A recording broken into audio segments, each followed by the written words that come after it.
Have a special meeting here today, September 16th, 3 o'clock. It is 3:01 or so. Appreciate everyone for attending.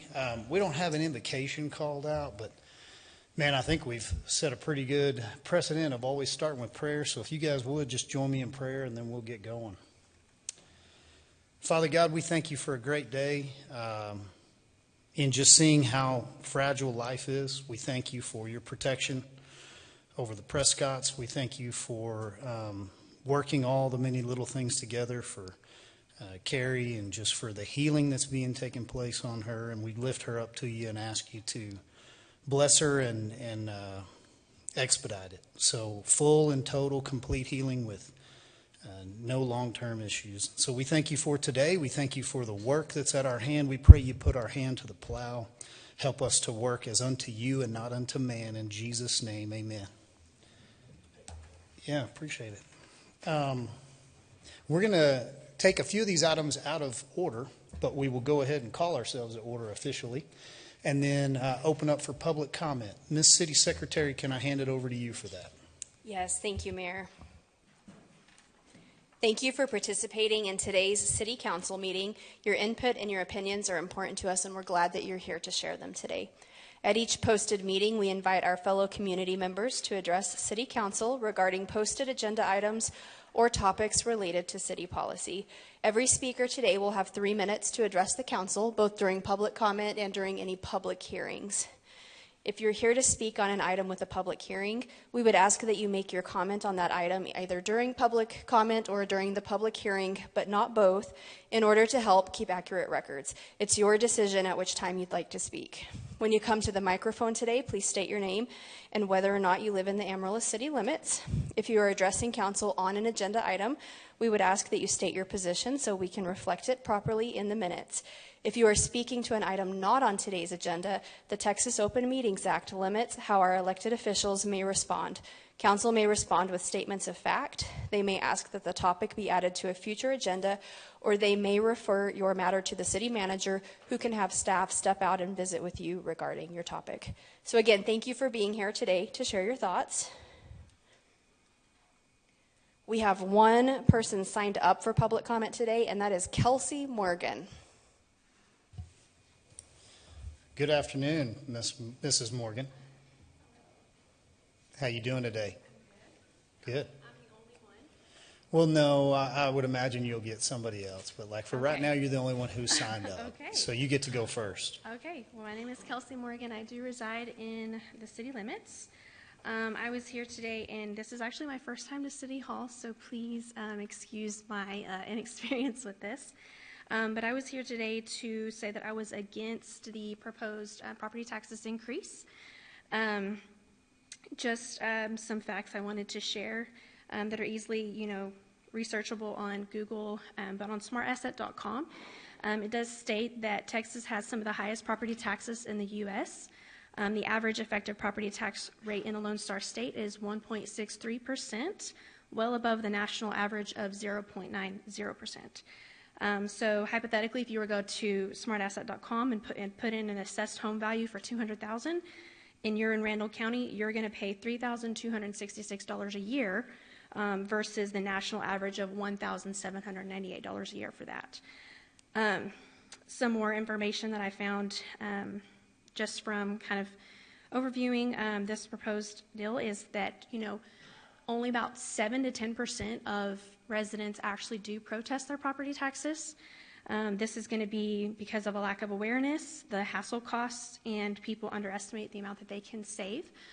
So I have just recently started to learn about protesting my property taxes and have done it the past 2 years. And this year alone, I would have overpaid $2,500 on my property taxes had I just not gone through the burden of proof that I had to do to show to Pratt that, I was being overcharged. For instance, bought a property for $73,000 and they assessed it at $120,000. So had I been like the other 90% of Amarillo residents and not, gone through the hassle of protesting this, I would have highly overpaid for that. And then we do have the cap on the circuit breaker rule happening or the circuit breaker cap expiring in 2027.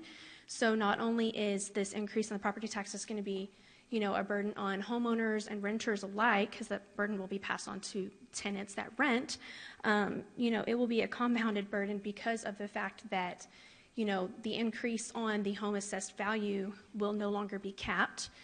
So PRAD can decide to, spike your property value 50, 75, double it percentage-wise, and then also the percentages increase as well on that. So I just wanted to, share, although I know that it's not, it doesn't excuse people that don't have children or don't have children in the public school system.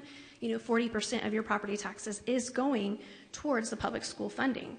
That is a huge chunk of that. And so while it doesn't excuse your civil duty to fund schools and parks and things like that, just because you don't utilize those things, it is just a big factor for people that, do not utilize those things. So is that my timer? Yes, ma'am. Okay, well, thank you for your time. Mrs. Morgan, we appreciate you being here and speaking today. Yes, thank you. Thank you. Do I have anyone else here who would like to offer public comment? Mr. Fisher, you're up next, and then we'll do Mr. Benson.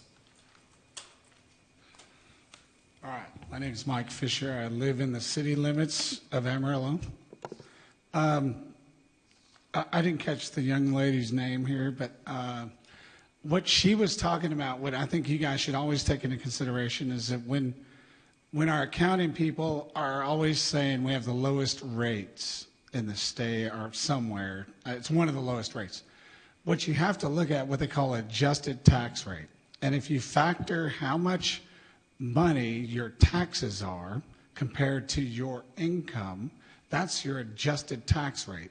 And we're in the top 20% of the nation the last time I checked when it comes to, because that's how much it affects you. So I urge you guys to look at that adjusted tax rate when you're considering raising taxes. I'd like to go back to a couple of meetings ago when YouTube, the mayor, and I think it was Mr. Prescott, I think you were asking the two gentlemen to my left, Mr. Hartman and Mr. Hooper, about how many gallons a day our current sewer plants process. And I found it odd that neither one of them could just give you that number. Well, Mr. Hartman was quoted in the news saying that the Interceptor plant was like a lifetime, I think in quotes, I can quote it, a lifetime project for a city manager or city management. And if it's a lifetime project, surely you know the gallons per day off the top of your head, because in the last meeting, Mr. Hartman, he could tell you he sped off like 10 different wells and exactly how many gallons were being pulled from those water wells. We were talking about the water in the last meeting. So anyways, there's some more food for thought. I'd like for you guys to also in the future consider tiers. When you look at tiers, tax increment reinvestment zone, we're creating a city within a city. But the fun thing about it, whoever owns the property in that city isn't responsible for anything. So they get to create their own city, but they're not responsible for all the infrastructure.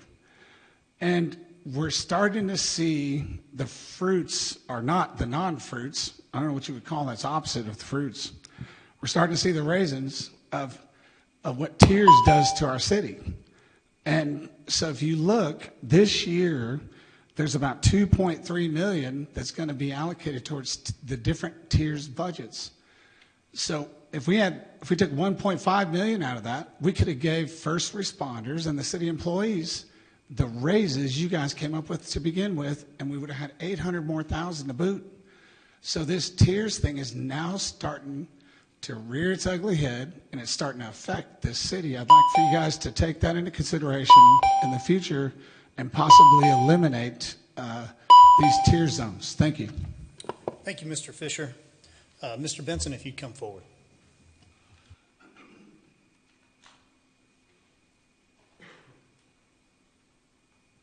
Tim Benson, Amarillo.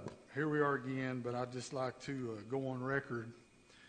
So today we're talking about the budget. So can we all agree that the senior citizens is not in the budget? Can we agree to that? Could somebody comment on that?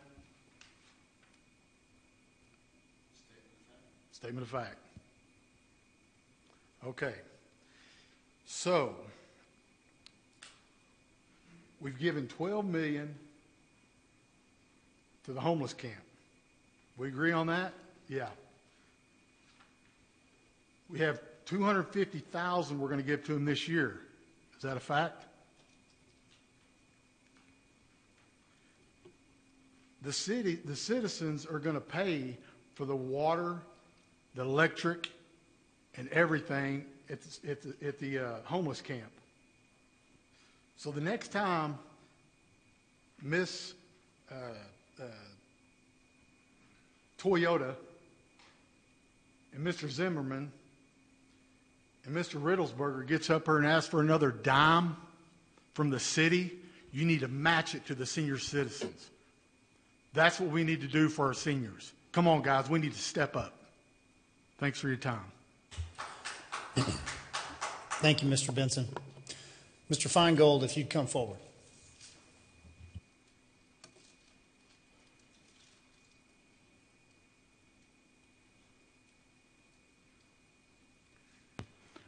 Alan Feingold. I live within the city limits. The city used to produce quite a few fact sheets concerning the water and sewer system and make them easily available to the public. I hope that will be the case again. But just for your information, though the amount of water used in the city varies a lot, especially because of wet seasons and dry seasons, and though the amount of water that is considered wastewater varies a lot, again, because of wet seasons and dry seasons, and the fact that in wet seasons you get quite a water flow through the storm sewers. The general figures, I believe, are that the city or residents in the city plus all other users use approximately 16.5 billion gallons a year, and that the wastewater processing plants process approximately 6.5 billion gallons per year. Divide by 365 and you'll get an average flow for each. What I would like to do, however, today is to ask Mr. Brian McWilliams, the city attorney, to define the term enterprise, I guess it's enterprise division or enterprise subdivision of the city as it applies to the water and sewer department, and as I believe it applies to the airport and several other departments. And particularly, what is an enterprise fund, and how do the rules for that differ from the general obligations of the city? Thank you. Thank you, Mr. Feingold. We will request that staff reach out to you on those two inquiries. Do I have anyone else here today that would like to offer public comment? Okay, seeing no one, we'll go ahead and close item number 2, public comment. We'll move forward with our agenda items. Council, item 3A is a consideration presented by Doug Nelson, who's not here because he's in an AEDC meeting. So we're going to take these out of order and move on to item 3B. Mrs. Storrs, if you'd come up and run that one, and we'll pick up 3A at the end. Ms. City Secretary, if you'll remind me not to skip over 3A when we finish. Yes, sir. Afternoon. Good afternoon, Mayor and Council. Thank you for calling this special meeting for us to wrap up kind of the end of our budget season and to do kind of the final steps in approving the budget for our fiscal year 2025 and 2026 and to approve our property tax rate for 2025. So item 3B is a public hearing on fiscal year 25-26 budget, And for council's awareness, state law requires us to conduct one public hearing if council is looking to approve a tax rate that is higher than the no new revenue tax rate. And so the tax rate that's been proposed to support the budget that's in place is higher than that, and we also are required to do a public hearing on the budget.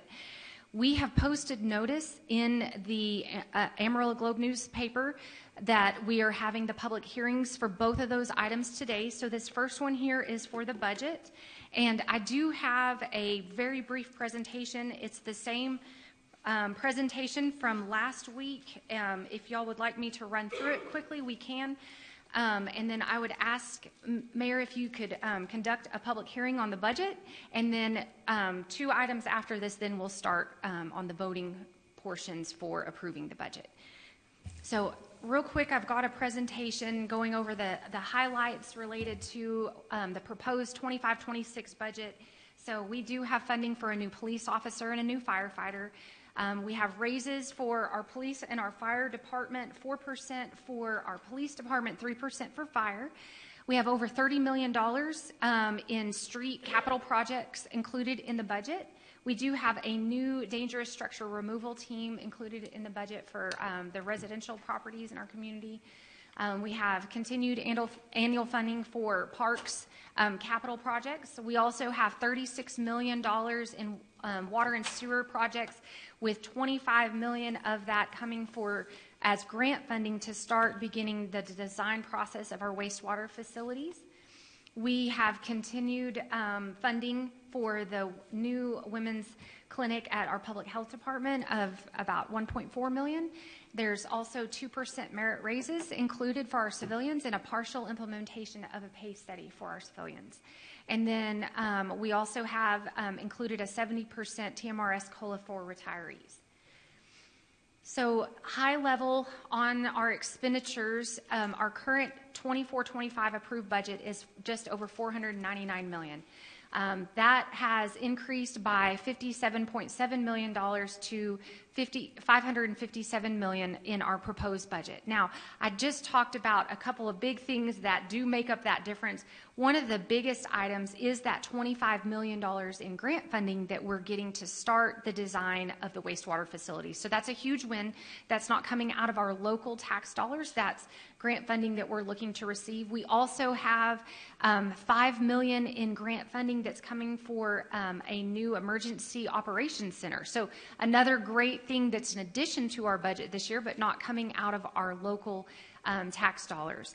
A couple of other items on here. We do have the ongoing paramedic training included for our fire department. And we do have the continued dedicated funding for the dumpster replacement program. That was started last year, and that's continuing on just to make sure that we get those dumpsters replaced on a timely fashion. So on the revenue side, if you look at our current year approved budget of $468 million, we increased it by $70.6 million to get to the $538.7 million. So the biggest components of that, again, I talked about some of the $30 million in additional grant funding that we're getting for the wastewater design and for the Emergency Operations Center. We also are seeing some growth in sales tax. So we've got our sales tax up about $2.7 million. Property taxes, we're looking to get about $3.8 million additional for operations. Then we do have included in the budget an environmental health. Their rates are going up by CPI, which we have in at 3% for this upcoming year, and then our building safety fees will be growing by that same 3% just to keep up with CPI as well. We do have included a $2 increase to our green fees out at our golf courses. And then on solid waste, I mentioned that we're going to continue the dedicated dumpster replacement program, and we're also doing the new dangerous structure removal team, and those are going to be funded with a slight increase to our single-family residences. They're going up about 92 cents per month, and then our commercial customers are going to see a 26.1% increase. On water and sewer, we're looking at increasing all rates by the 5% to help with some capital projects. And then on drainage, we are not looking to do any kind of changes to those user fees this year. So what comes next? As mentioned, we are asking that you all conduct a public hearing today related to this budget to hear from our citizens. And then after that, we will do another public hearing on the property taxes, and then we will start with the final approvals for both of these items to be in place by October 1st. Are there any questions that I can answer? And I certainly want to encourage anyone that wants more information. There's a lot of great information. Our entire city budget is posted out at amarillo.gov. Questions, council? And the easy link on amarillo.gov, where's the easiest way to navigate to get to that budget? Yes, sir. So if you go to amarillo.gov, if you scroll down to the bottom of the page, there's a section that says public notices. If you click on public notices, it's one of the first items that pops up. There's also some information about property taxes and how to calculate them and some of the impact related to it. Okay, really good. Anything further for Mrs. Storrs, guys? No? Okay, thank you, ma'am. At this time, I will open a public hearing on item 3B. Do I have anyone here who would like to speak for or against item 3B? Yes, sir. Mr. Fisher, if you come forward.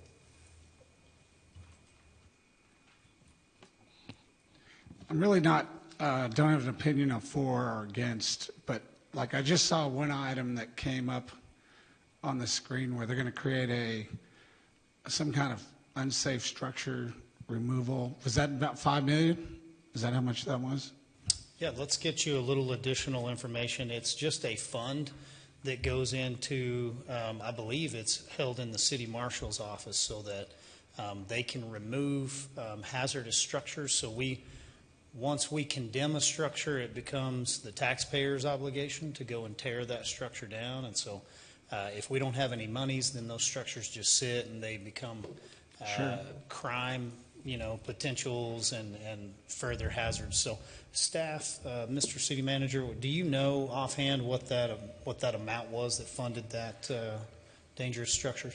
Donnie, can you answer that? Yeah, I'm not sure what the exact amount was without going back and looking at notes, but I can tell you a little bit more about the program. So that's going to be to get the equipment that it takes to do that in-house instead of hiring out contractors to do that. This will be for the residential areas where we have a pretty large backlog of dangerous structures that are out within our community.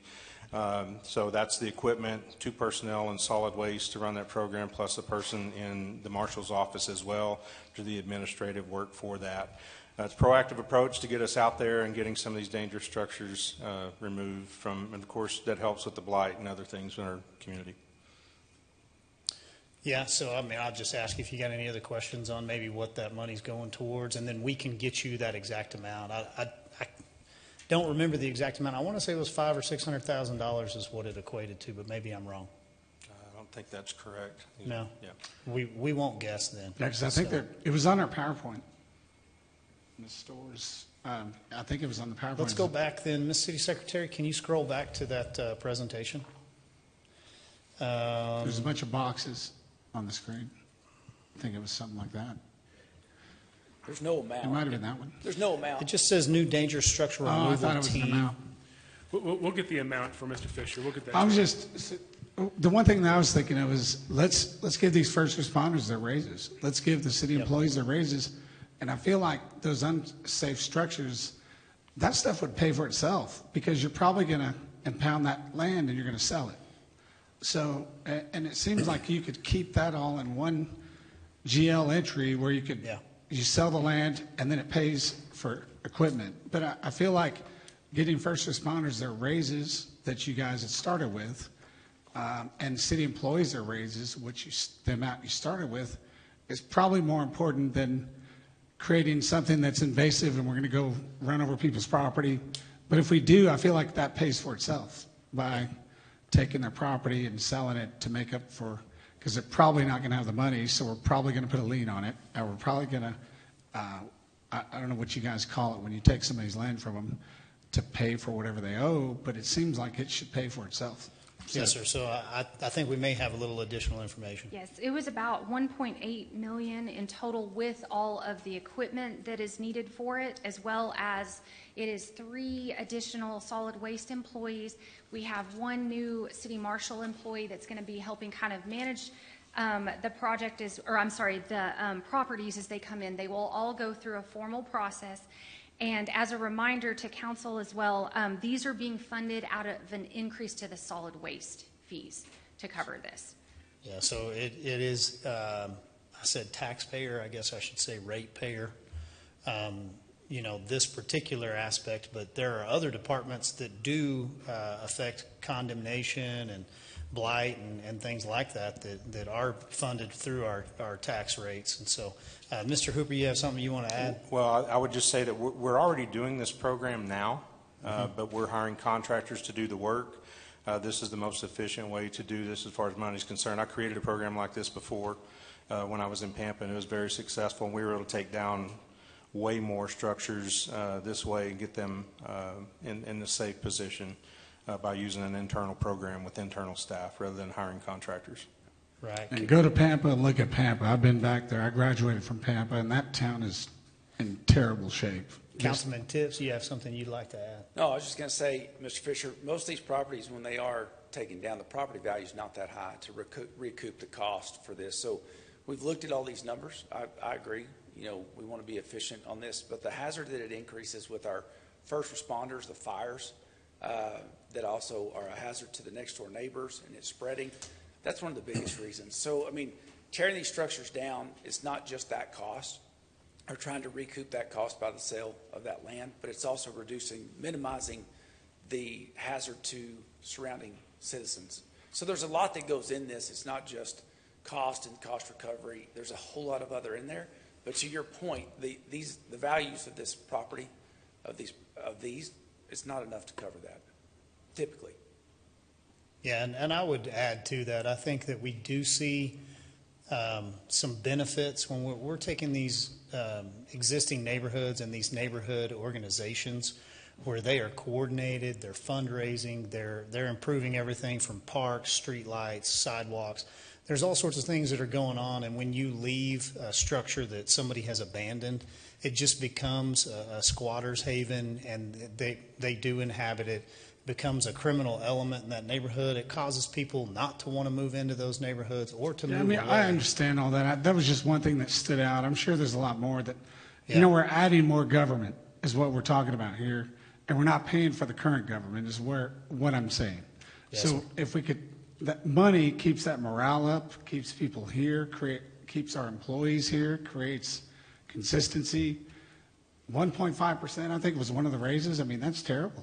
We will definitely Thank agree. you. Thank you. We'll definitely agree on your willingness to pay some of our employees and staff and try to create the best organization we can. So we'll be working on that throughout this next year on the budget. Thank you, sir. Do I have anyone else who'd like to speak here at the public hearing? Okay, seeing no one, I'm going to close the public hearing on item 3B and invite Mrs. Storrs back up for item 3C. Thank you, Mayor. On item 3C, this is a public hearing on a tax increase.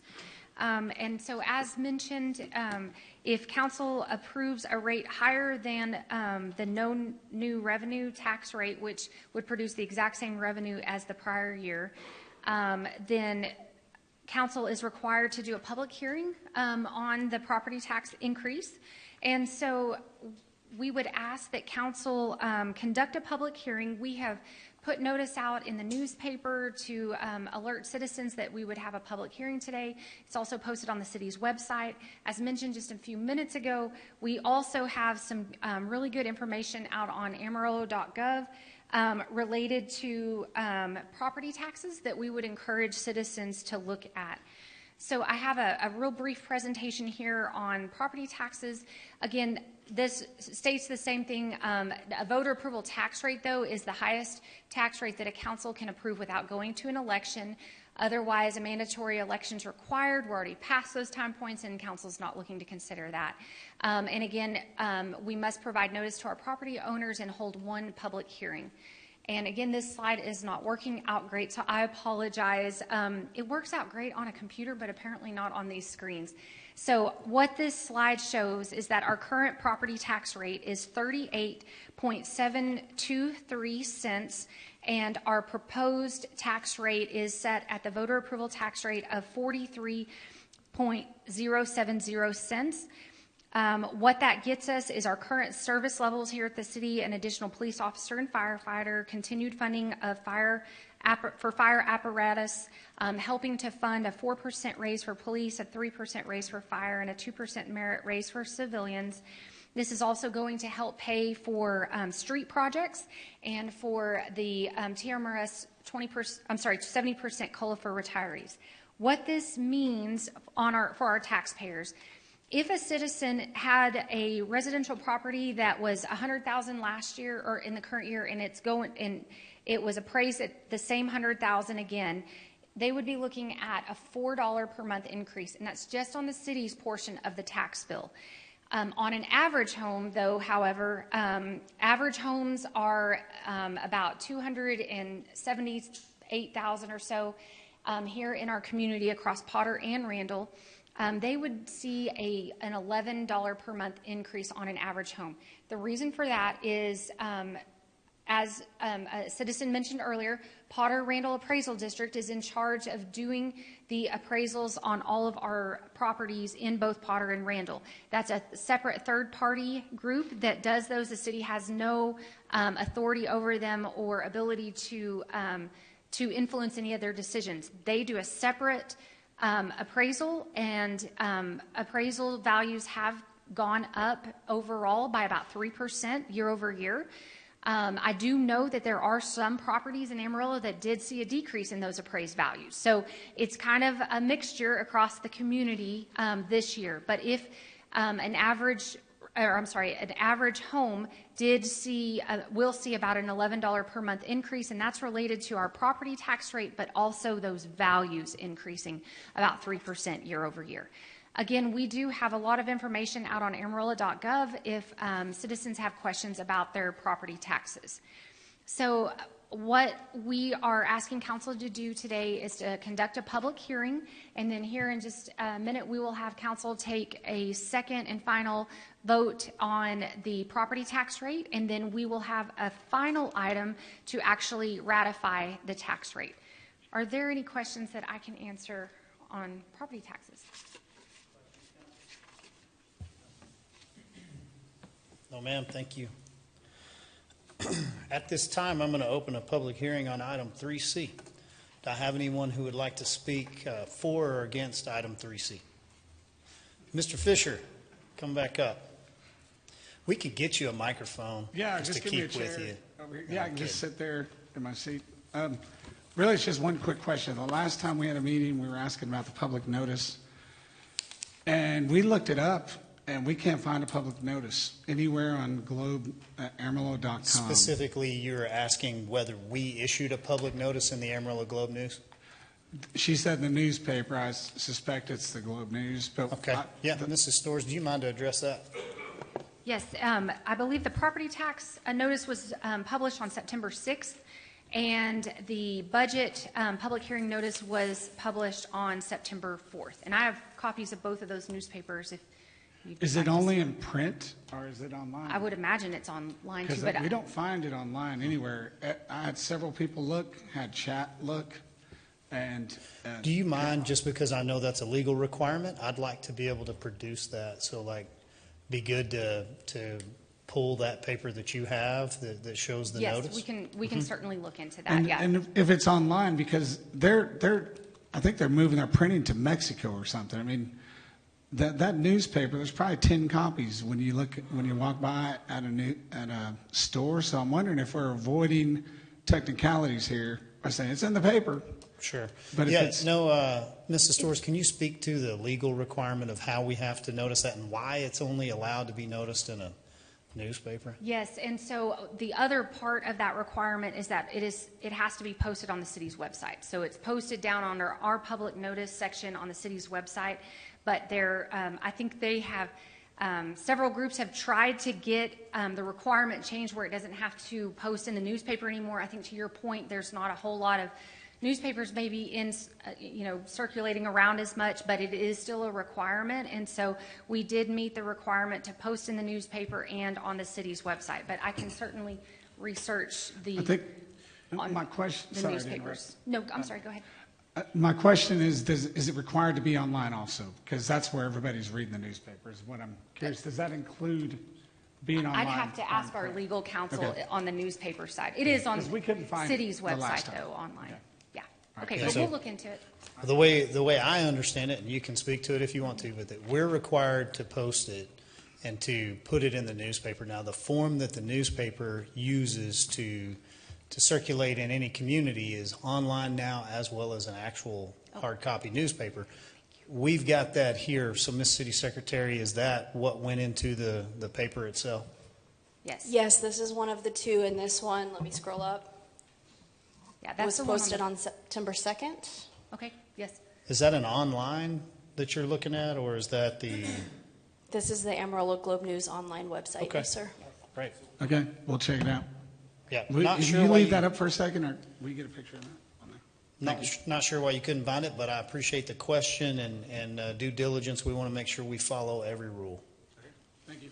Yes, sir. Appreciate it. Do I have anyone else here who'd like to offer public comment? I'm sorry, not public comment, but to speak here at this public hearing? Mr. Feingold, if you'd come forward. Ms. Kelsey, I saw your hand. We'll do yours next.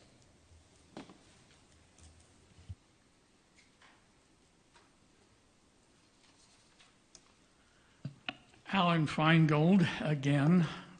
I have a question for either our city manager or the lawyer for the city. Is there any upper limit on the percentage of taxes that can be put on property in the city of Amarillo? Percentage of valuation?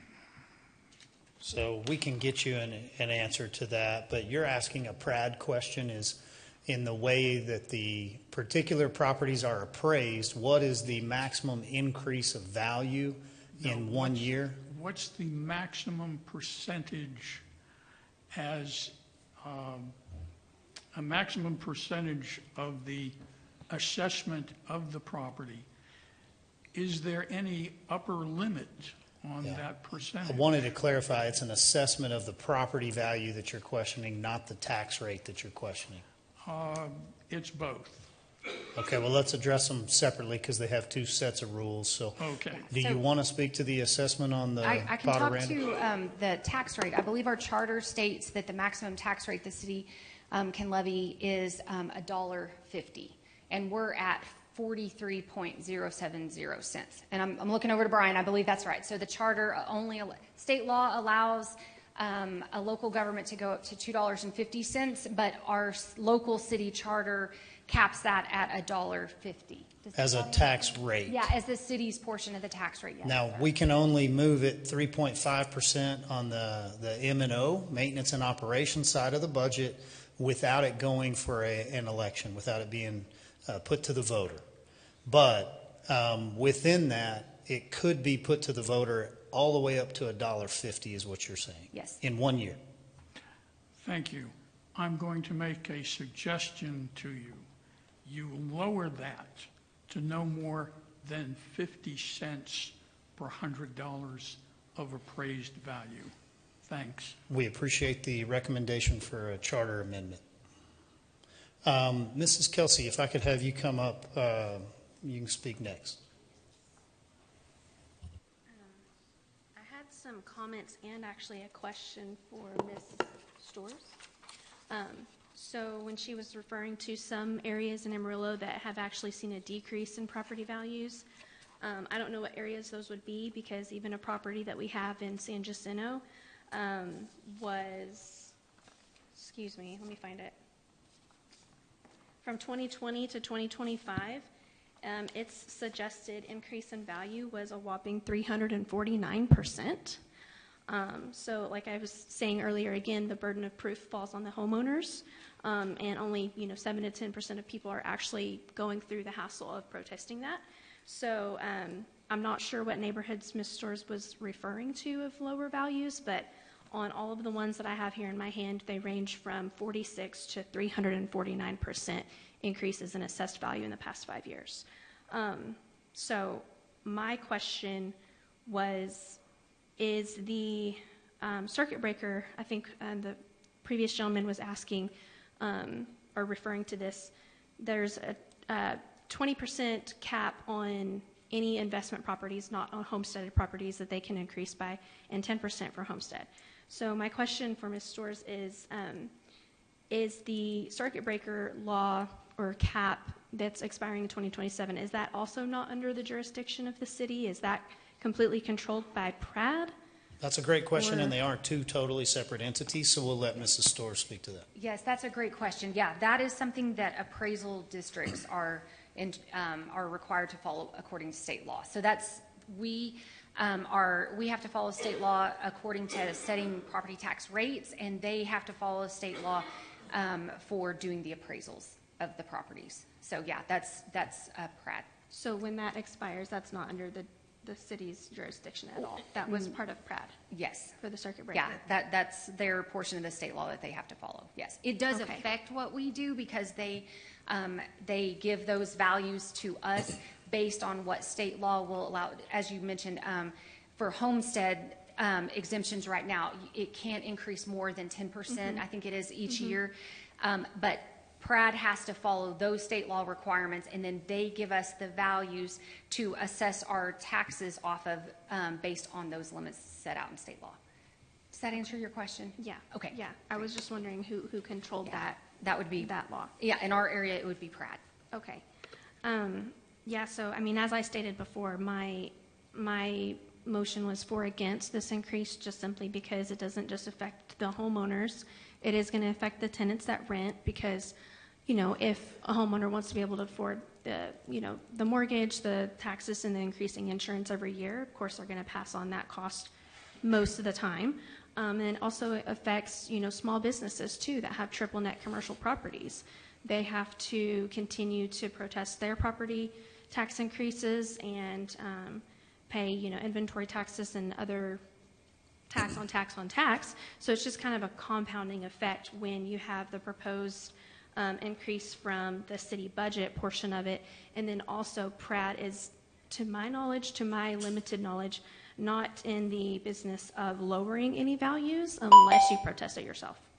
So it's just a compounded effect of the increase on the taxes. And Mrs. Morgan, I don't believe we have any anecdotal evidence as to, what properties around town, what neighborhoods they would have belonged in. But in a typical year, you do see properties increase in value, and you do see some properties that decrease. So over the previous 2 years, council lowered your tax rate, but still increased your taxes on the revenues because we saw values increase so much. Mm-hmm. So $350,000 house became a $450,000 house on average. So it's very important, I think, to reiterate that we're a taxing entity and that you need that separation from the appraising entities so that those two are not conjoined. And I think the common public perception is that we set your tax rate and your value. We are not in the valuation side of things at all. It does affect us in adjusting that rate. But this year is the year that you see, well, now that, appraisal values have steadied or leveled some, yours are obviously still going up, that you're seeing that rate continue to climb accordingly with the additional needs that every municipality has. But very good set of questions, and if we need to answer any more here before we move forward, glad to do it. Yeah, and I do appreciate learning the distinction now that between the PRAD being a completely different entity. So that's a separate issue on its own. So thank you. Yes, thank you, ma'am. Do I have anyone else here who would like to speak at this public hearing?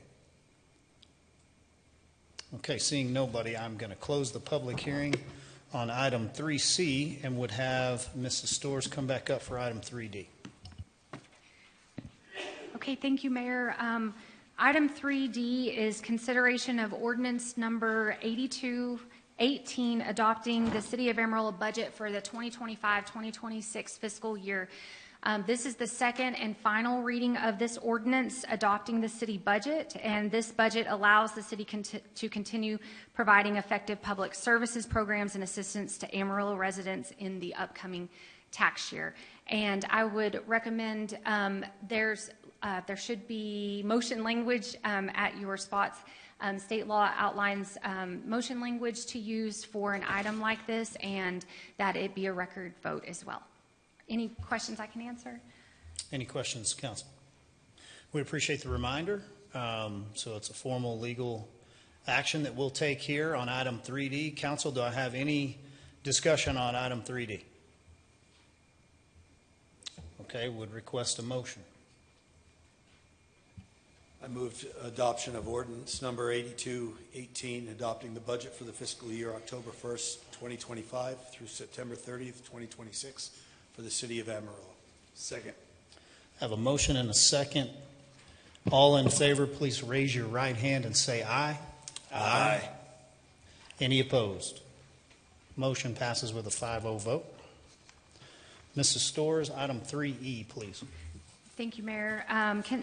Item 3E is consideration of ordinance number 8219, approving the City of Amarillo tax roll, setting an ad valorem property tax rate and levying a tax on all property subject to taxation within the city for the 2025 tax year. So this is a second and final reading on the tax rate. And as a reminder, it is proposed at the 43.070 rate. And again, there should be motion language at your spots. This is another one that state law outlines kind of a formality on the motion language. And if you will also take a record vote on this, we would appreciate it. Thank you, ma'am. Questions, council, for item 3E? Any discussion? Would entertain a motion. I move that the property tax rate be increased by the adoption of a tax rate of 0.4307 cents, which is effectively a 15.30% increase in the tax rate. Second. Have a motion and a second on item 3E. All in favor, please raise your right hand and say aye. Aye. Any opposed? Motion passes with a 5-0 vote. Item 3F, Mrs. Storrs. Yes, sir. So this is the last item I'm going to ask y'all to act upon related to the tax rate and the budget for this upcoming year. This is the ratification of the City of Amarillo tax rate and budget. So pursuant to the terms of Texas Local Government Code Section 102.007C, the City Council is required to take a separate ratification vote on the tax rate when the adopted budget requires more property tax revenue than the previous year's budget did. So again, there is motion language at your spots. If you could please use that and do a record vote on this one, and then y'all can celebrate being done with budget. Thank you, ma'am. Any questions for Mrs. Storrs on the ratification process? No, sir. Okay, would entertain a motion, please. I move that we ratify the budget and tax rate as adopted for fiscal year 2025 through 2026, recognizing such budget will require more revenue from property taxes than did the budget adopted last year. Second. I have a motion and a second on item 3F. All in favor, please raise your right hand and say aye. Aye. Any opposed? Motion passes with a 5-0 vote. Council, I would give a remark here that is just my opinion and no one else's, but unless we abolish property taxes, we're always going to go in this direction. And so for the, public comments that, we're growing government and we're growing a city. And as you grow city and family and business, budgets do increase. But we as the state of Texas are growing faster than any other state. And we do so without a state income tax, which if you asked any other state that's charging an income tax, maybe California, they would tell you there's no way to ever run the government without that. But we do it year in and year out.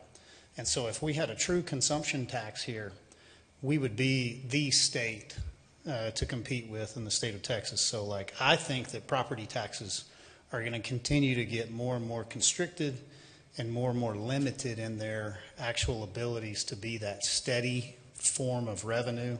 And it severely limits our abilities to provide services that you request and tell us to. And then I would just remind everybody, we always have the option to remove city services. So it's not growing government as much as it is at the local level, removing city services. And so you guys feel free to continue to let us know which city services you'd like to remove. and then show us that there is not a negative consequence to that. So like an example of leaving structures up that need to be condemned, we don't have to pay for that, but we do have to pay for the fire truck rollouts and the criminal element and the squatting hazards and everything else that come with that. So for everything, there's a cause and an effect, and that's our job, is to speak with you, communicate with you, listen, and understand what cause and what effect do you guys want us to drive. And then if we're doing our job, we're representing your will up here. But there might not be anything more unconstitutional than the good old American dream than a true property tax. After you've bought and paid for that property yourself, you still have to pay for it to no end, right? And so there's other ways for us to run this at the local level and at the state level. I just encourage the discussion because I think it's a wise one. Council, any remarks here before we move on to item 3G? Okay, thank you guys. Item 3G, Mr. Hooper, would you mind taking us into that one, sir? Yeah, absolutely, Mayor and Council. And there's no presentation to look at on your screen. This is not budget related. This item is in consideration of a donation to the city of Amarillo. King and Diane Hill are generously wanting to donate a bronze bust titled the Amarillo Cowboy. The piece was created by Jack Hill, who is a renowned panhandle artist and sculptor, who's really dedicated a lot of his career to celebrating the history and heritage of the Texas Panhandle and the people from the Texas Panhandle. So his work is pretty well known. You recognize the White Buffalo statue at West Texas A&M University that's set up on the hill. He created that. Statue of the founders, musical drama Texas, as well as many Native American sculptures throughout the Southwest. He also designed the City of Amarillo's 75th anniversary seal and is recognized in the Amarillo High School Hall of Fame. The Hill family has a history of sharing their art with the community. They previously gifted a bust of Quanah Parker that's displayed at the Rick Husband Amarillo International Airport. The idea behind this new donation is to continue with that legacy, honoring the rugged spirit and Western heritage that helped us shape Amarillo from the beginning. So the Amarillo Cowboy, if approved, would be placed on a permanent display here at City Hall with a custom base and plaque to welcome citizens and visitors with a tribute to the community's history and culture. There's no cost to the city for this donation. The location that we've agreed upon, if council approves, it would be in the foyer just outside of the elevators and the third floor right outside of the council chambers. And I do believe in your packet, along with the agreement for the donation, there's also a photo of that. The reason we're not sharing that photo on the screen is if there is an unveiling, of course, that is supposed to be a surprise for those that are looking on. So it's difficult to share all this. But if approved today, that unveiling ceremony would be held here at City Hall on September 23rd at 2:30 p.m. We're, of course, grateful for the Hill family and their generosity to want to donate this to the city. I will note that when we did the Quanah Parker donation, we just really accepted an agreement donation form for that and proceeded with that activity.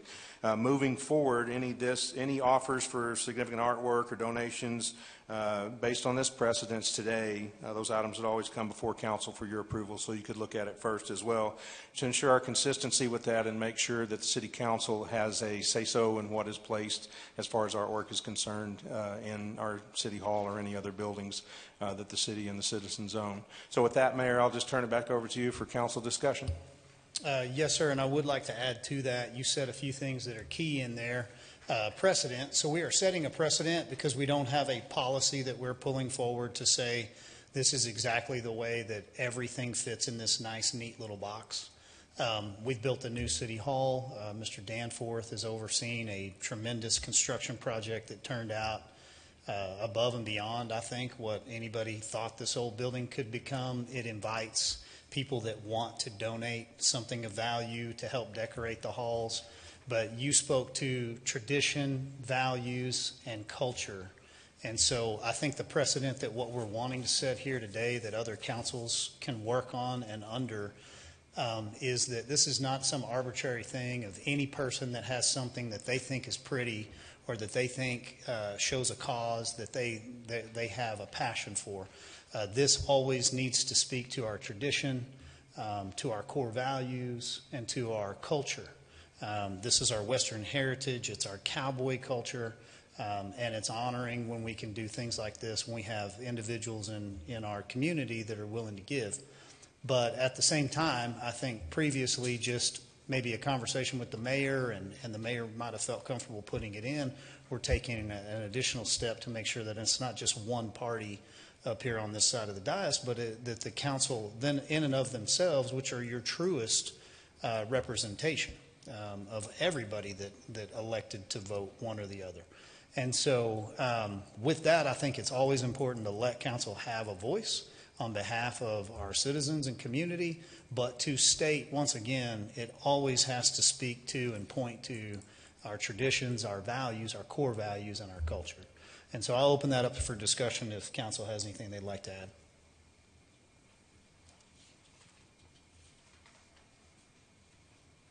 Councilman. Well, I would say, my concern is, so we don't have any policy. There's no direction. It's just kind of, if council says it's okay or not okay, that's how we determine what would go into City Hall.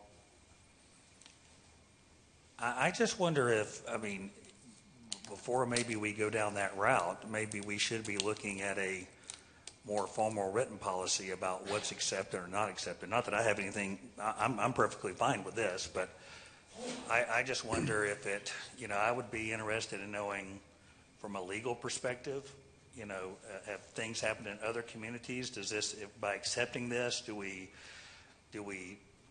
potentially unknowingly set ourselves at risk at having to fight another battle that we don't want to fight?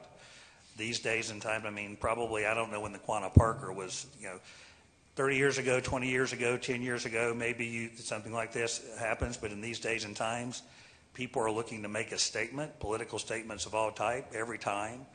And I would just want to make sure that that if we go down this path, that maybe we've got some type of policy that's in place. I don't know what other cities or communities do, and to make sure that there's not some type of unintended consequence of a legal issue that would come up in the future on this. So I don't know. I don't have anything against this personally, but I just wonder if before we start accepting things that we give a little bit more of a parameter on if we are going to accept things on behalf of the city and the City Hall, that there are some parameters on that could serve to not only provide guidance to us and future councils and the community, but to make sure that we're protected.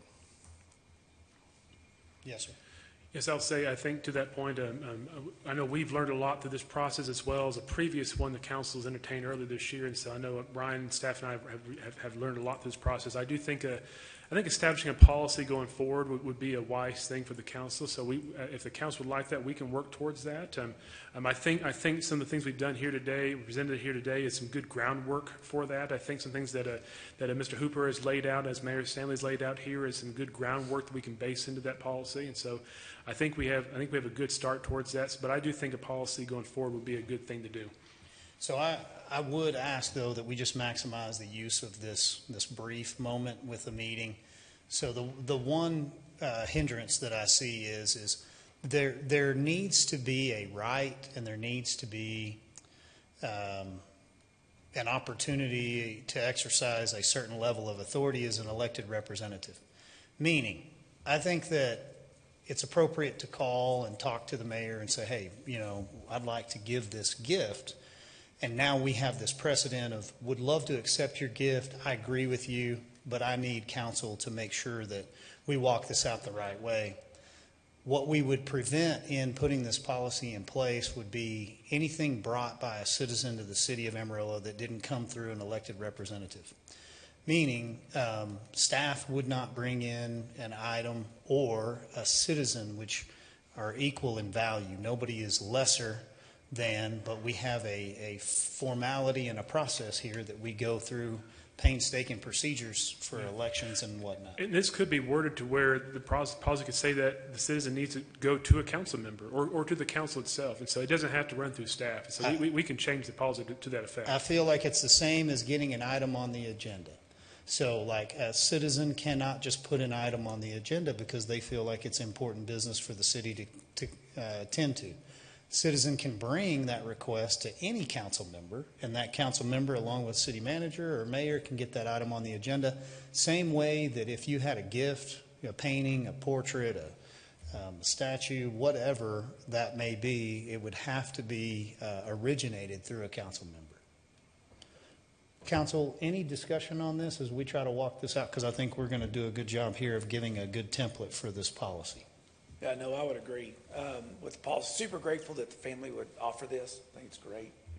I don't have anything against it at all, but I think to protect future council, to reduce exposure, and even possible, political stunts, to develop that policy, through this direction that we can agree on, and then hopefully accept this. That'd be my opinion. Anything further, Council? Only thing I would say is that we have had this conversation already on policy. I've visited with Mr. Hill, letting him know, if we put this policy in place, it may take a couple months. We're not under an urgency to get the policy in place. We'd like to move forward with this, setting the policy and going in it as a precedent, not something that we have to hold this item up and be able to accept. So I can do that with a direction from council. Does anybody have any reason that we couldn't accept this right now and still move forward with a policy initiative at the same time? Personally, I'd rather let's have the policy in place before we accept anything. So I would just ask, I'm not going to ask for a vote, but I would like to give direction. And so I totally understand where Mr. Simpson is coming from. On this one, I personally would be in favor of moving it forward and accepting it, knowing that the policy could have a little bit of time to work itself out. And I think we've set a good precedent here. So I would ask for council to push us to one side of the road or the other. So I do have kind of a thought on this. So by accepting it, we're just accepting it for the city. We're not saying that where it's going to be permanently placed and shown, right? So I really don't see that there's a problem accepting the piece of artwork on behalf of the city. We're just not saying, and that's where the policy then comes in, that if any artwork that's going to be displayed in City Hall has to meet these requirements. So we could accept it, hold off putting it in City Hall till the policy's created, and then do that unveiling. Okay. I definitely see kind of a now, a later, and a marriage in the middle there. So would ask if the other two council members want to move forward now, later, or both, I think is kind of what I'm getting from place one. I don't see any issues moving forward. Okay, Councilman. I would agree. I don't see any issue moving forward as long as we have policy, as long as we're moving forward with the policy. What time frame are you thinking? Is that fair? We could have something back to, well, I'd hate to overpromise, but I think in October we could have something back to you in October, I would say. Maybe I tried to aim for the first meeting, but maybe the second meeting at the latest. Okay, thanks. And what did Mr. Hill say about as far as accepting the? What did he say specifically to what? Yeah, as far as donating it, you made a comment. Well, his donation was he had brought it to me and asked if I would accept it, and bring it to staff, and that we would put it in. And staff said, well, we probably need to put it in front of council, and we don't have any formal policies. And so, this council, I think, is still continuing to do a good job of tending to business out in front of the public eye and making sure we are all weighing in on it. So I think in the past, through the airport, it went directly to the mayor, and I believe, mayor or staff said yes, never really came before the council. But it was the airport, and it wasn't the City Hall building. And I think this building does represent a greater significance than any other facility. When you responded to him with, policy, how was what was his reaction? Oh, he's been great the whole time. I think he's, just eager to donate this. It's something that has value for him and his family, and I think it's an honor for him to be able to put it here. He did respond and say, hey, if this needs to go to council, for council to be able to discuss it, like I hope they definitely will accept it. I can't imagine why they wouldn't, sure. But he understood the process, so I didn't get any negative pushback from him. And, if he needs to wait, I'm sure he would be the type of person that could see, the patience in that. But then again, right now I have 4 of us that feel fine about doing an unveiling on the 23rd, moving forward with policy. This would be something that if we accept it here, we have the unveiling on the 23rd according to Donnie's presentation. That's correct. I think it was 2:30 is what we were looking at prior to the council meeting. I think Councilman Reed said we accept it, but we don't, I thought you said you were under understanding we're not going to place it anywhere until we determine the policy. Yeah. Why do we, I mean, why is it that what would be the downside of waiting to get the policy into place? Why does it have to be right now? Sure. I think the only right now has been the process that we've worked in, up until now was we just need to get it accepted to council on the 16th, and then we could unveil it on the 23rd. But it's all depending on what council chooses to do here today. Yeah.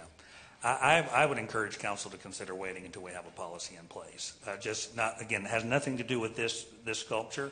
I think it just has a chance to let's walk this out slowly, just to make sure that we're absolutely sure. Again, I would be interested in hearing, from a legal perspective, how we need to move this forward. So, if there's some urgent reason why it has to be done right now, but I'm one voice, but I would prefer to wait. The good news is the statue is non-mobile, so it's not running off on us. Like, we don't have to go tie it down, right? Like, let me ask this. I know Councilman Simpson is highly esteemed, and you guys work really hard to make sure that he's totally satisfied in place 4. Don't push it there, Mayor. Can you do both for my good friend, Mr. Simpson, and get this policy drafted in front of us on the 23rd and we do the unveiling? We have to have the agenda posted tomorrow morning, so I don't know if I have time to draft it before then. So. That's true. Yeah. These posting dates. Okay. Well, council, go ahead. What is the significance of the 23rd? It's just something we've attempted to put on the schedule based on an acceptance on the 16th, and then the following meeting it would be unveiled. Why couldn't we? Can be on October 14th. Is that the next meeting? Yeah. So we definitely have the latitude, October 14th. And, like I said, I think we're setting a great precedent. We want to honor the gift giver as much as the gift. And so, I'm not trying to push this on anybody, and I definitely don't want anybody to take a negative connotation that we're trying to push something out that isn't fully accepted. I think if we're going to do a policy and we're looking at pushing it back to the 14th, that's doable. You said you'd have some to us. We would aim for that, yes. If there's no rush, I don't understand. Okay. I don't think it's that big of a deal, but if there's no rush, if we're going to do a policy, there's a reason we're doing the policy. If there's no rush to get this thing done, if he understands, then we get policy, we accept it, move on, unveil it. Yeah. Mr. Path, you have anything else you'd want to add? Okay. Councilman Prescott, I think the only other thing would just be, between you and I on this issue, I'm great to move forward from here, but I also don't want to cause any negative connotation in somebody feeling like we've rushed something. If it's a good deal today, it'll be a good deal tomorrow, and we'll have it on October 14th. Any concerns on your end? I just we pivot. am amazed we're spending this much time and energy on a cowboy statue. Yeah. It's a cowboy statue. It's really nice, and we should put it out there and be done with it. Yes, and thank you. I continue to appreciate Mr. Prescott, or Councilman, and the directness. And so let's move on. So let's get it on the agenda for October 14th. You guys get us a policy put together in line with tradition, core value, and culture, and I think we're good. I just want to reiterate, this has nothing to do with the sculpture and the cowboy and what it is. What I don't want to do is necessarily unintentionally set ourselves up for something that we say in hindsight, wait a minute, we should have thought about that. Because if it opens it up to somebody either suing us or forcing us or doing something, and maybe all this is for naught, but I'd rather just make sure and get good concrete legal advice and look at how this is handled rather than do something that we would say, wow, why didn't we think of that at that point in time? And there could be no reason at all. Again, has nothing to do with the cowboy, the sculpture, the family. I think everybody's appreciative of it, but let's just make sure that we set it up in a way where it can work in the future, and that once we put something in here, it can stay and achieve what we want to achieve with it. Yeah, and I definitely don't want to put that out there that you're pushing back on the gift at all. So I think at this time, we'll take no action on item 3G and move forward. Okay, item 3H. Mitch Normand, if he's available and in here. Do we have Mitch? Yep, there he is. Mitch, if you'll walk us into this one, please, sir. Thank you.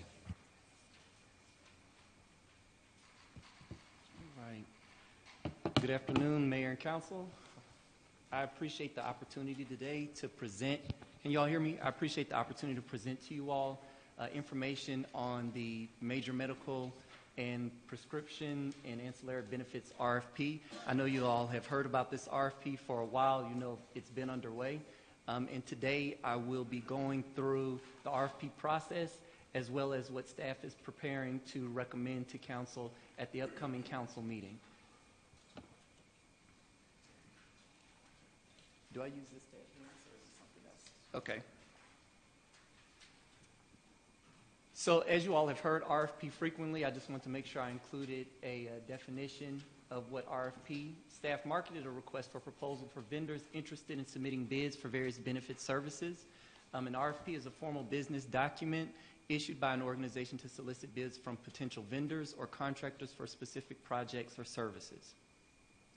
In this case, the services that were marketed were the medical third-party administration services, pharmacy benefit administration, dental, vision, basic and additional life insurance, long-term disability, short-term disability, Section 125 administration, which is HSA and FSA administration, COBRA administration, ACA administration, Employee Assistance Program, FMLA administration, and stop-loss insurance.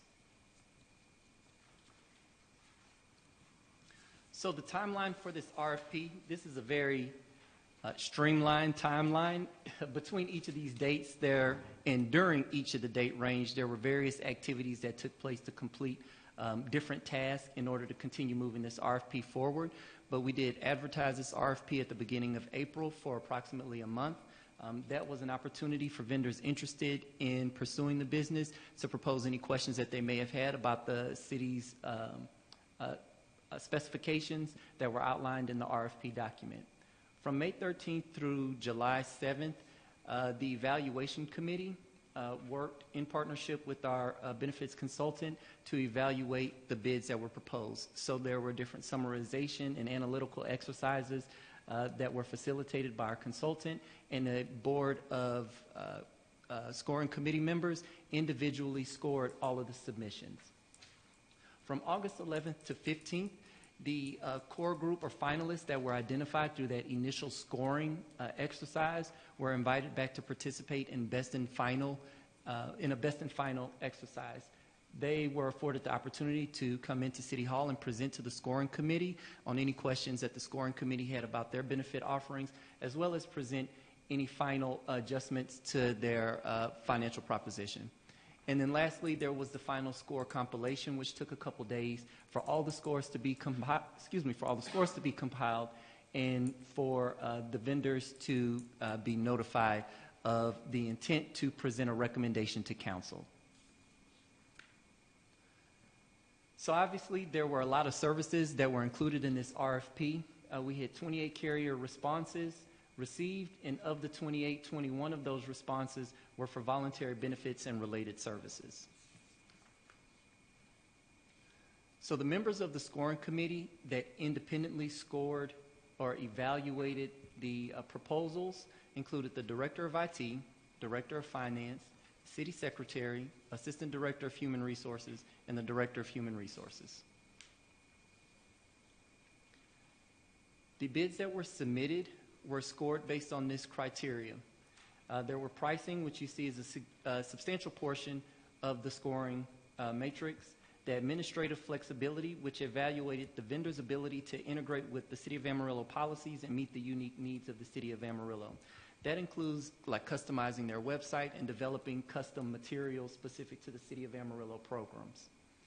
We evaluated the quality of vendor of goods and services, which describes the quality of the service offered by the vendor and how the services meet the City of Amarillo needs.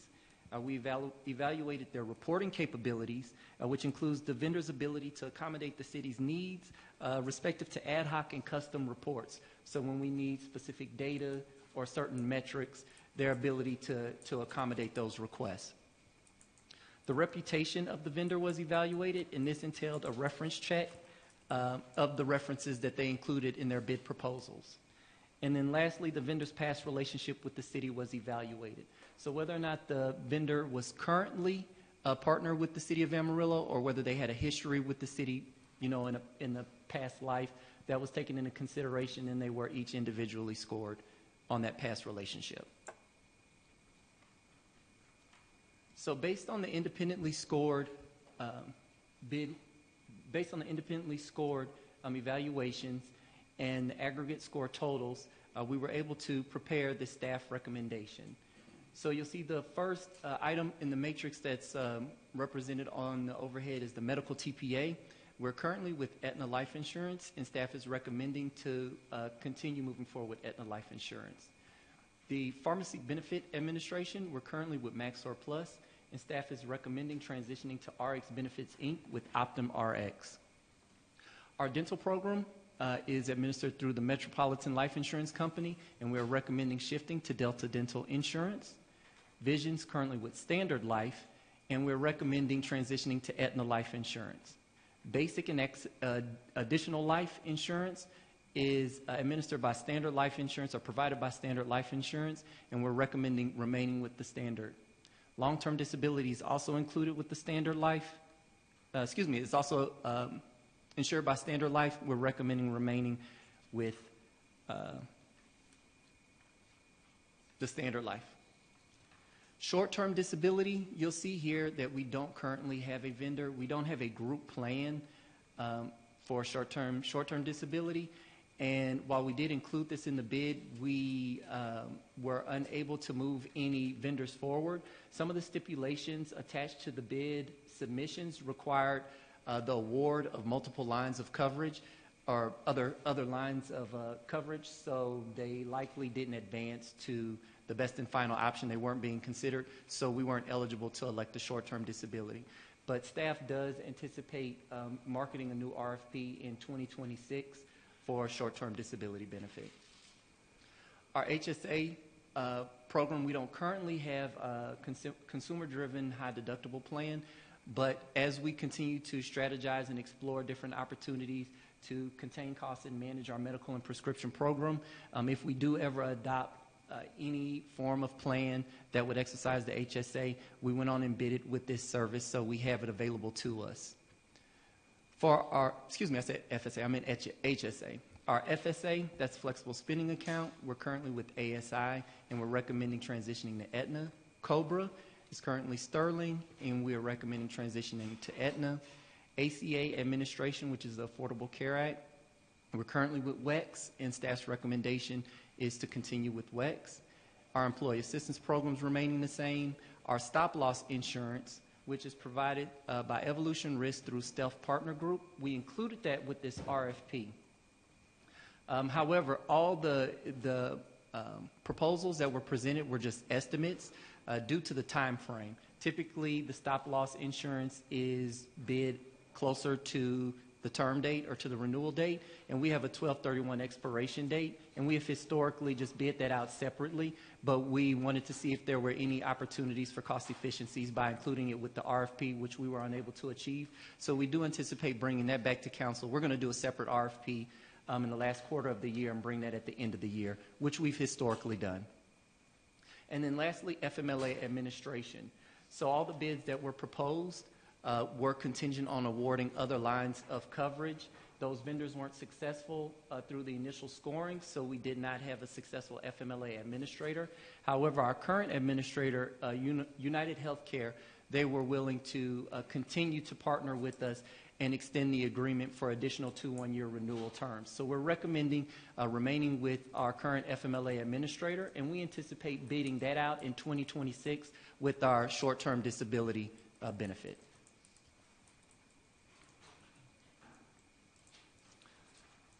So just for visual representation, since the medical and prescription are the most significant aspects of this RFP, I just want to show you all graphical representation of our claims experience. These are our medical claims from calendar year 2021 to 2025. And for your awareness, the 2025 number is as of July of 2025. What's the projection on 2025 if you had to make one? I cannot speak to a projection only because there are so many variables to take into consideration. Okay. We may experience some high-cost claims that we were anticipating, which could drastically impact, But the claims are trending lower. No, so we have approximately 9 million in claims as of July 2025. Mm-hmm. And for the same time frame, we were at about 8 million. Roughly. Okay. But I will note on that we are trending a little bit below budget at this point. So we're good from that standpoint. Okay. Thank you, ma'am. Thank you, Laura. So for our pharmacy claims, the same, I wanted to give you a graphical representation of our claims experience. And just for your awareness, the figures that are represented here are exclusive of any rebates. So it's just the gross claims that we've experienced. And as of 2025, it's the same. As of 2025, it's approximately a $6.4 million claims experience. So as part of the RFP process, vendors that are interested in preparing a proposal for our medical and our prescription claims engaged in a repricing exercise. They were able to take our 2024 claims experience and essentially adjudicate those claims to give a representation of what it would have cost had it been through their pricing models for them to present their proposals. Our current medical is Aetna, and then the proposed to the right is Aetna, obviously, because that's what staff is recommending, but you'll see a slight increase for the proposal that Aetna represented in the bid process. We did experience a decrease in the per employee per month rate, which is the administration cost. Just to have you give a little additional context for Yes, anybody sir. that's looking, annual medical admin, that is not 46.62 million that's shortened there, and then off to the right is 30.29 million. That is a per month, per employee cost. Yes, I'm sorry for not clarifying that. That's okay. I just wanted to- PEPM, yes, that's the per employee per month rate that's charged. And Great. the figure, the parenthetical statement right below it is just the estimated annual cost. Of course, that fluctuates with enrollment, but based on the census used for this repricing exercises, that's how these estimates were established. For the pharmacy claims, the same exercise was completed by the bidders submitting a proposal to the city. You'll see here the 2024 claims experience that we had with our current vendor, and then the proposed vendor. That is a representation of what those same claims would have been through that vendor. And again, I just want to remind you all that the claims experience, the claims amount and the rebate amounts are variable numbers because that's contingent on the actual experience of the plan. So if we have people that move off of high-cost prescriptions or maybe high-cost claimants that are now well, or the opposite, maybe we have someone that is not doing well and they're hospitalized, we may experience some unexpected high-cost claims as well as incur higher costs respective to our prescription experience. So I have a summarized sheet of the cost for the other ancillary services. For the majority of the services, we are either experiencing a flat rate or a slight decrease. We are, for dental, anticipating a slight decrease on the administrative side, and those claims are insured. That cost is incurred by the employee for utilization of that benefit. Vision is fully insured, so this is an anticipated cost. The employee pays the premium, and that's the anticipated cost of the vision plan should we transition to the proposed. Basic life's remaining the same. For our long-term disability, although we are remaining with our current vendor, there is a projected decrease in the cost to some of the members, some of the participants.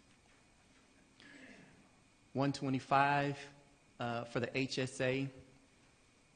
The anticipated per participant per month is 0.75, but again, we don't currently have a HSA. We don't have a high deductible plan, so that's just for the future if we do consider that route as we start strategizing moving forward, or not start, but begin, considering additional options during our strategization moving forward. FSA is slightly decreasing. COBRA is anticipated to slightly decrease. There's a denotation there and a footnote. We're currently charged an annual amount, and we're shifting to a per employee per month pricing model, but based on the utilization, we're anticipating a slight decrease. ACA is remaining flat, employee assistance slightly increasing, and FMLA is remaining flat. They agreed to continue that cost. Yes, sir. Can you explain to me what the employee assistance program is? Yes, sir. So the employee assistance program, it's commonly known for counseling services. So the EAP, you can go to the EAP for a myriad of services. So they offer financial wellness programs, assistance with free and simple wills, people that are needing acute treatment through a counselor. This is a benefit that's paid for by the city to afford employees a free and confidential way to seek out assistance. So you'll get a number of free counseling sessions. I believe it's 6 sessions. I'm sorry, I don't know for sure, but I believe it's 6 free sessions at an in-network provider for counseling. That's typically what it's utilized for. And $34,688 estimated total program cost for all employees, right? Yes, sir. Okay, thank you. Now, employee assistance program, also just to clarify, they do offer additional services. So whenever there are traumatic events or significant events that take place, we can go to our EAP program to get counselors to come on site, and we do exercise those benefits. And that's primarily done from an administrator standpoint, but that's also an extension of those services that they offer.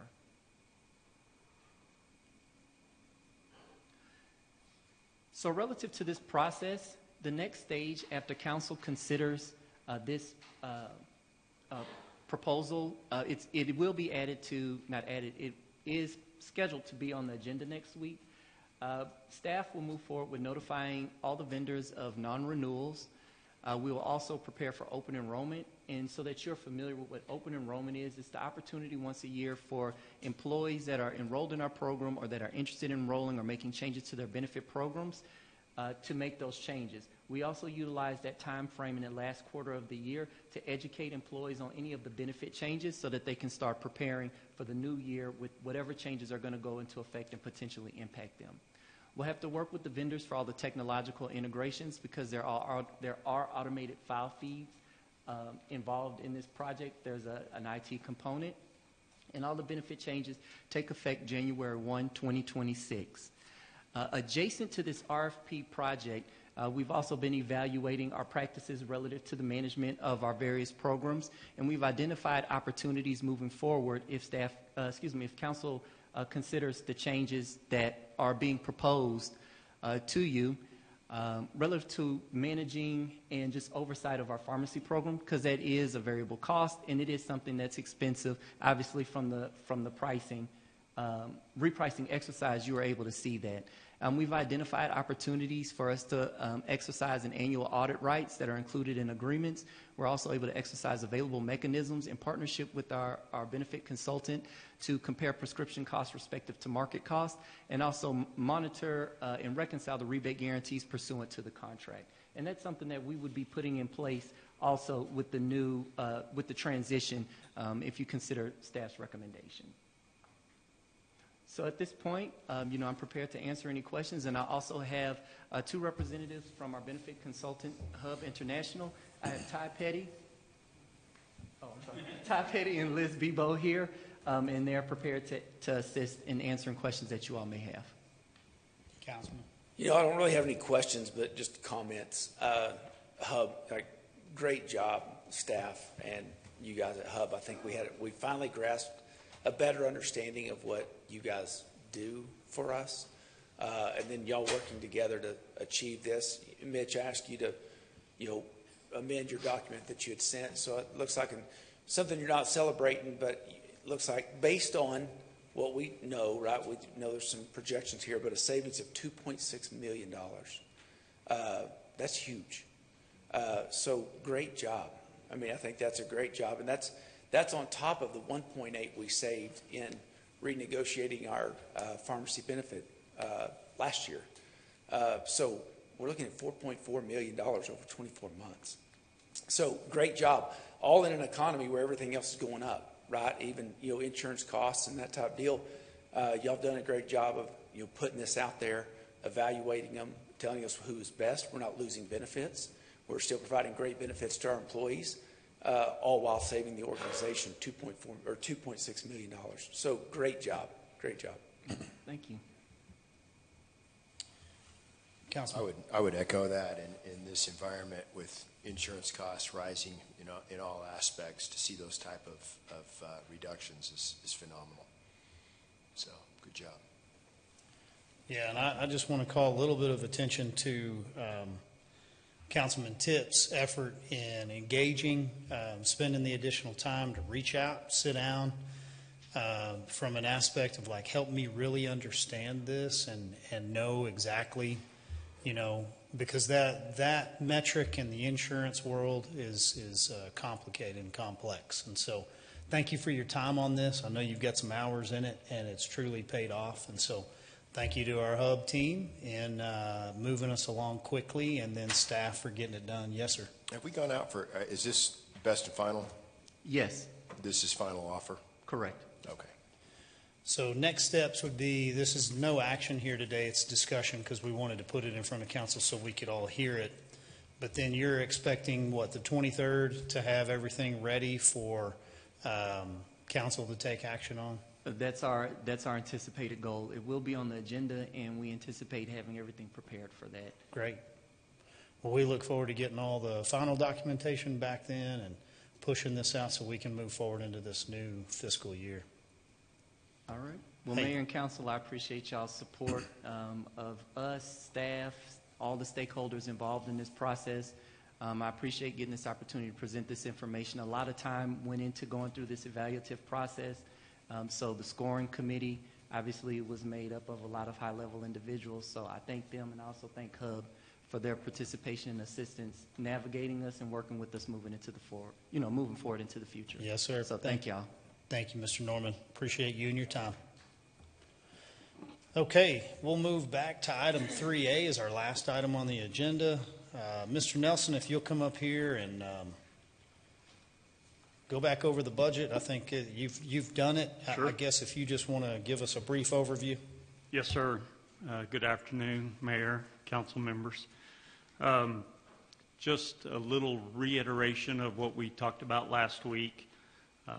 Basically, AEDC is expecting a little over $30 million worth of revenue in the next fiscal year. That's broken out into two funds. One fund is the operations fund. That's 12% of our sales tax that we receive going into the operation fund. We anticipate that to be $3.45 million. And our project fund gets 88% of the sales tax that we receive, and we anticipate that all the revenue in the project fund will be $26.7 million. So on the expense side, the total expenses for both programs is $26.4 million versus the total revenue for both the operational fund and the project fund being $30.1 million. So we'll have net income in both. The operational fund revenue at 3.45, we've got operational expenses of 2.48, so it's a little over $900,000 worth of net income. And then we've got $26.7 million worth of revenue in the project fund versus expenses of $24 million-ish And so that's another $3 million into the project fund as net income. So we're sitting very well financially.